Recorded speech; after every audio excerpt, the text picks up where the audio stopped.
తెలుగు రాష్ట్రాల్లో ఎక్కడ చూసినా గుంతలమయంగా ఉన్న రహదారులు దర్శనమిస్తున్నాయి. కర్నూలు బస్సు ప్రమాదం మరవక ముందే చేవెళ్ల ప్రమాదం హృదయాలను కలిచివేస్తుంది. ఒకటా రెండా ఇలా వరుస రోడ్డు ప్రమాదాలతో రహదారులు మృత్యుకు హారాలుగా మారుతున్నాయి. ఇటీవల జరిగిన వరుస రోడ్డు ప్రమాదాలపై మరింత సమాచారాన్ని విశాఖ నుంచి మా ప్రతినిధి అనురాధ అందిస్తారు.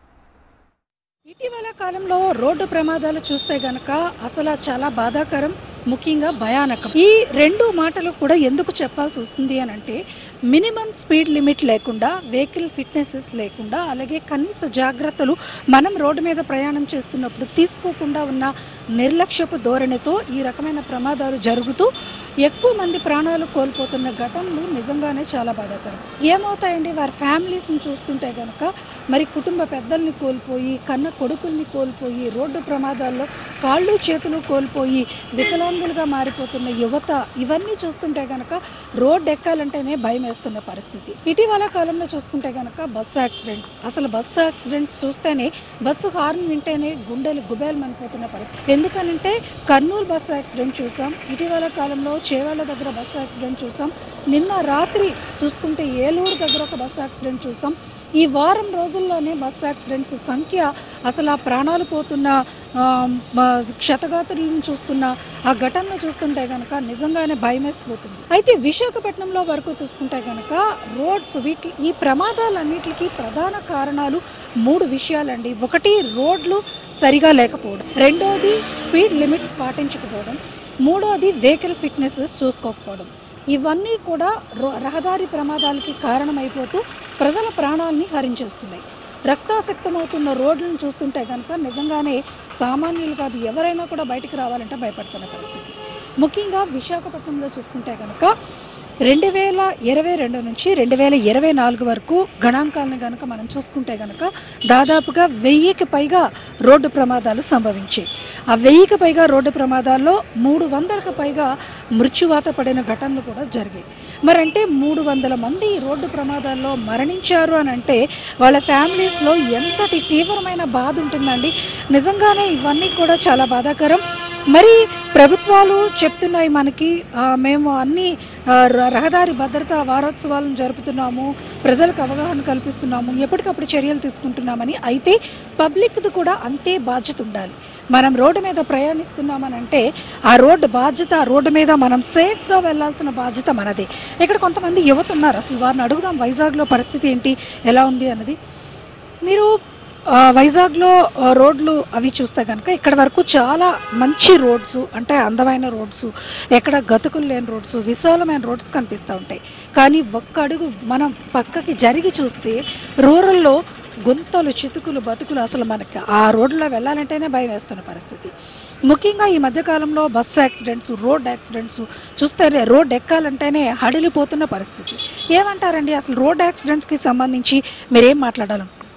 మీరు అన్నది అక్షరాల సత్యం. ఎందుకంటే మహావిశాఖ నగరపాలక సంస్థ ఆధ్వర్యంలో ఇది మెట్రోపాలిటన్ సిటీ కాబట్టి ఈ మెట్రోపాలిటన్ సిటీలోని కొన్ని సదస్సులని, లేకపోతే ముఖ్యమంత్రులు, ఇతరులు, పెద్ద పెద్ద వాళ్ళు వస్తుంటారు కాబట్టి ఈ ప్రాంతం అంతా కూడా సువిశాలమైనటువంటి రోడ్లు, అందమైనటువంటి పెయింట్లు వేసి తీర్చిదిద్దుతూ ఉంటారు. కానీ గ్రామీణ ప్రాంతమో లేకపోతే ఈ నగరానికి ఆనుకున్నటువంటి ఇతర రూరల్ ప్రాంతాలు ఏవైతే ఉన్నాయో ఆ ప్రాంతాలన్నీ కూడా చూస్తే చాలా దుర్భరం. ఆ రోడ్లన్నీ కూడా పెద్ద పెద్ద గుంతలతో ఉండి గర్భిణీ స్త్రీలు వెళ్ళినా, లేకపోతే ఆ రోగాల బారిన పడినటువంటి వాళ్ళు ఇమీడియట్గా ఒక అంబులెన్స్ ఆ రోడ్లలో పోవాలన్నా చాలా దుర్భరమైనటువంటి పరిస్థితి ఉంది. విశాఖపట్నంలో చాలా డెవలప్డ్ ఏరియాస్ కాబట్టి ఎక్కడైతే రోడ్స్ వరకు ప్రాబ్లం ఉండదు.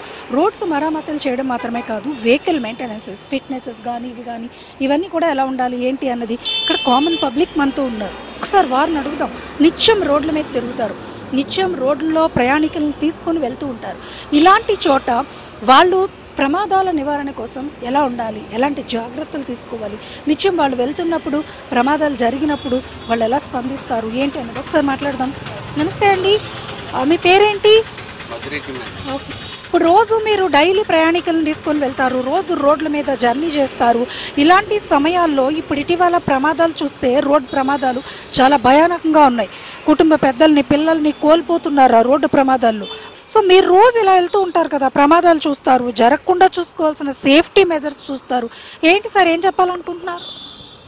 ఈరోజు ప్రధానంగా 2 తెలుగు రాష్ట్రాల్లో 10 రోజుల్లో ఈ బస్సు ప్రమాదాలు ఏర్పడడం వల్ల తెలుగు రాష్ట్రాల యొక్క ప్రజలు చాలా బాధపడుతున్న విషయం అందరికీ తెలిసిందే. ఈ 10 రోజుల్లో వారి యొక్క కుటుంబ సభ్యులను 3 పిల్లలతో ఉన్నత చదువులు చదువుకుని ఇంటి దగ్గర నుంచి వారి గమ్యస్థల కాలేజీకి వెళ్ళే పరిస్థితుల్లో నిన్న జరిగిన దుర్ఘటన చాలా బాధాకరం. వాళ్ళ యొక్క కుటుంబాలకి ప్రగాఢ సానుభూతి నేను తెలియజేస్తా ఉన్నాను.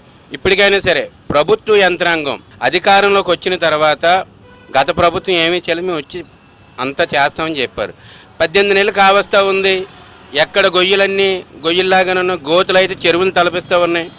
ఇవాళ వాహనాలు ప్రయాణాలు చేయాలంటే వర్షం పడే ప్రాంతంలో అయితే ఎక్కడ నీరుందో తెలియదు, ఎక్కడ గొయ్యి ఉందో తెలియదు. దీనివల్ల నేను ఆటో నడిపేటప్పుడు ప్రయాణికులు కూడా మొన్న తీవ్ర ఆందోళనకు గురయ్యారు. ఒకవేళ పడితే కాల్లో చేయరిగితే దీనికి బాధ్యులు ఎవరు, ఆటో డ్రైవరా మేమా అనే ప్రజలు ఆలోచిస్తున్నారు. ఇది ఇక్కడ మొత్తానికి రోడ్డు ప్రమాదాలకి సంబంధించి విశాఖపట్నంలో మనం చాలా కామన్ పబ్లిక్తో మాట్లాడితే వాళ్ళు చెప్పిన మాటలు ఏంటంటే మనగా సొంత ప్రిన్సిపల్స్ ఉండాలి, స్పీడ్ కంట్రోల్ మనం చూసుకోవాలి, మనం నడిపే వాహనం ఫిట్నెస్ని మనం చూసుకోవాలి, భద్రత చూసుకోవాలి. ముఖ్యంగా హెవీ వెహికల్స్ ఏదైతే ఇప్పుడు రోడ్డు ప్రమాదాలకు కారణమవుతున్న బస్సులు కానీ లేకపోతే పెద్ద హెవీ వెహికల్స్ కానీ ఇవన్నీ ఉండేటప్పుడు వాళ్ళకు ఖచ్చితంగా రోడ్ సేఫ్టీ యాక్ట్స్ ఏవైతే ఉన్నాయో అవి పటిష్టంగా ఆ విషయంలో అమలు చేయాలి. అవి పర్మిట్ చేసేటప్పుడే తగిన జాగ్రత్తలు తీసుకోవాలి అని చెప్పేసి చెప్తా ఉన్నారు. మరోవైపు విశాఖపట్నం లాంటి నగరంలో అయితే రోడ్లన్నీ కూడా చాలా బాగున్నాయి, అందంగానే ఉంటున్నాయి, అలాగే చాలా విశాలమైన రోడ్లు. కానీ రూరల్ వైపు ఇతర ప్రాంతాల్లోని గ్రామీణ ప్రాంతాల్లోని ఏజెన్సీ ప్రాంతాల్లోని అసలు రహదారుల పరిస్థితి అయితే కొంత అధ్వానంగా ఉంది. అవన్నీ కూడా మెరుగుపరచాల్సిన అవసరం ఉంది అని చెప్పి భావిస్తున్నామని అంటున్నారు. ఏది ఏమైనా రోడ్ సేఫ్టీకి సంబంధించి ఎవరికి వారు సొంతంగా కొంత వేగం పరిమితిని వాళ్ళు చూసుకోవాలి, వాహనాల తనిఖీలు చేసుకోవాలి. అలాగే ఇతరులకి ఇబ్బంది కలగకుండా మనం రోడ్ల మీద ప్రయాణించి మన ప్రయాణాన్ని భద్రంగా చూసుకోవాల్సిన అవసరం కూడా ఉంది అన్నది వాళ్ళందరి భావన. ఇది ఇక్కడ లేటెస్ట్ అప్డేట్. వీడియో జర్నలిస్ట్ ధనుష్తో అనురాధ, HM TV, విశాఖ.